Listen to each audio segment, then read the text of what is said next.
আসসালামু আলাইকুম সম্মানিত শিক্ষক মণ্ডলী, আশা করি ভালো আছেন, সুস্থ আছেন। আজকে আমি একটা নতুন ভিডিও নিয়ে এসেছি। আজকের ভিডিওতে আমি দেখাবো কিভাবে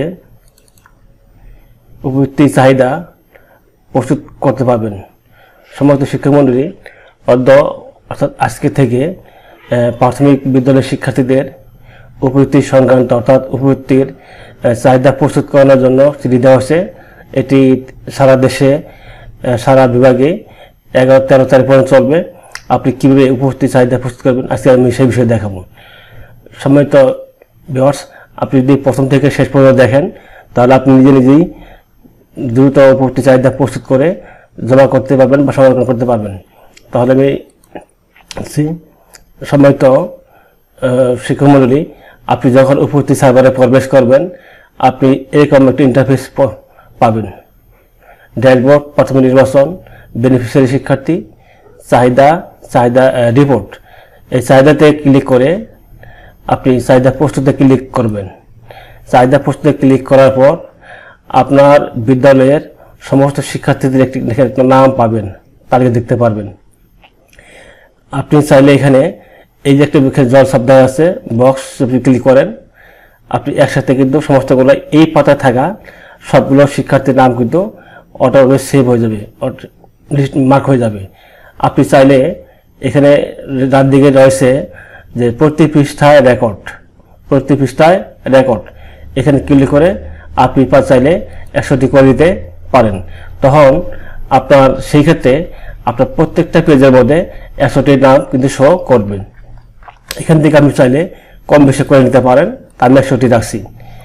এখন আমি এই পৃষ্ঠার মধ্যে আমার এখানে কিন্তু নিচের দিকে একটু যাই, 124টা এন্ট্রির মধ্যে 1 থেকে 100 পর্যন্ত দেখানো হয়েছে। অর্থাৎ আমি যেহেতু এখানে প্রতি পৃষ্ঠা রেকর্ড আমি এখানে 1 থেকে 100টি করে নিয়েছি, এই জন্য আমার এখানে কিন্তু 100টির নাম কিন্তু শো দেখাচ্ছে। তা আমি এখান থেকে আমি চাচ্ছি যে আমি যদি এখানে বক্সে ক্লিক করি তাহলে কিন্তু আমার একসাথে কিন্তু আমার 100টি শিক্ষার্থীর নাম কিন্তু আপনার সিলেক্ট হয়ে যাবে এখান থেকে। আর আপনি চাইলে এখান থেকে কমিয়ে নিতে পারেন। আমি এখান থেকে 10টি করে নিচ্ছি। এখান থেকে আমি দেখে দেব। তা আমি এখন এখানে যদি বক্সে ক্লিক করি তাহলে আমার কিন্তু এই 10টি শিক্ষার্থীর নাম কিন্তু প্রথম থেকে শেষ পর্যন্ত কি অর্থাৎ 10টি কিন্তু মার্ক হয়ে গেছে। এখন আপনি যেহেতু তার তালিকা তৈরি করবেন তাহলে এখানে এই জানুয়ারি মাসে ক্লিক করতে হবে, ফেব্রুয়ারি, মার্চ, এপ্রিল, মে, জুন। তাহলে কিন্তু এই শিক্ষার্থী কিন্তু এই যে এখানে যে পেজে যে 10টি নাম রয়েছে এই শিক্ষার্থীর 6 মাসের কিন্তু তার উপবৃত্তি চাহিদা কিন্তু তার মার্ক হয়ে গেল, অর্থাৎ চাহিদা দিয়ে দিচ্ছি এখান থেকে। তো যদি এরকম হয় যে কোনো শিক্ষার্থীর ক্ষেত্রে সে উপবৃত্তির টাকা পাবে না, সেই ক্ষেত্রে বক্সে ওই শিক্ষার্থীর ডান দিকে দেখুন নামের আইডি নম্বরের পাশেই রয়েছে প্রাপ্যতলে একটি ঘর রয়েছে। ওই শিক্ষার্থী যদি বক্সে ক্লিক করে দেন তাহলে এই শিক্ষার্থী কিন্তু ওই তার পুরোপুরি কিন্তু 6 মাসে কিন্তু টাকা সে কিন্তু পাবে না, অর্থাৎ তার নাম কিন্তু আর আসবে না। আর যদি এরকম হয় যে না সে পাবে তাহলে এখানে ডাইরেক্ট আবার ক্লিক করে তুলে দিতে হবে। তাহলে যেহেতু আমি যে শিক্ষার্থীগুলোকে মার্ক করেছি তারা সবাই টাকা পাবে এবং আমি এখানে 6 মাসে দিয়ে দিয়েছি। যদি কোনো কারণবশত যদি এখানে যদি 6টির নাম দেখা না যায়, 6টি মাস না দেখা যায় তাহলে যে কাজটি করতে হবে, দেখুন এখানে জানুয়ারি, ফেব্রুয়ারি, মার্চ, এপ্রিল, মে 5টি মাস দেখা যাচ্ছে কিন্তু 1টি মাস দেখা যাচ্ছে না।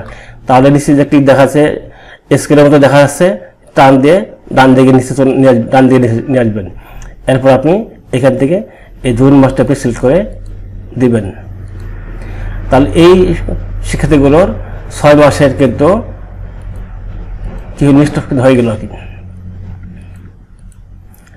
এখন যেহেতু আমি এই শিক্ষার্থীকে টাকা দিব তাহলে আমি এখানে বক্সে ক্লিক করে দিচ্ছি, জানুয়ারি, ফেব্রুয়ারি, মার্চ, এপ্রিল, মে, জুন ক্লিক করে দিচ্ছি। তাহলে এই 10 জন শিক্ষার্থীর আমি এখন সংরক্ষণ করব।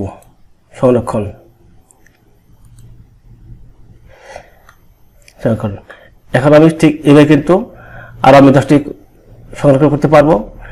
এইভাবে আপনি চাইলে একসাথে সবগুলো সংরক্ষণ করতে পারেন। আবার চাইলে আপনি একটি করে কিন্তু ওই শিক্ষার্থীর তথ্যগুলো আপনি সংগ্রহ করতে পারেন। সম্মানিত ভিউয়ার্স, শিক্ষক মণ্ডলী, যদি আমার এই ভিডিওটি দ্বারা আপনাদের বিন্দু পরিমাণ উপকার আসে, অনুগ্রহপূর্বক আমার চ্যানেলটি সাবস্ক্রাইব করে পাশে থাকবেন এবং ভিডিওটিতে একটি লাইক, কমেন্ট, শেয়ার করবেন। ভিডিওটি দেখার জন্য সবাইকে ধন্যবাদ।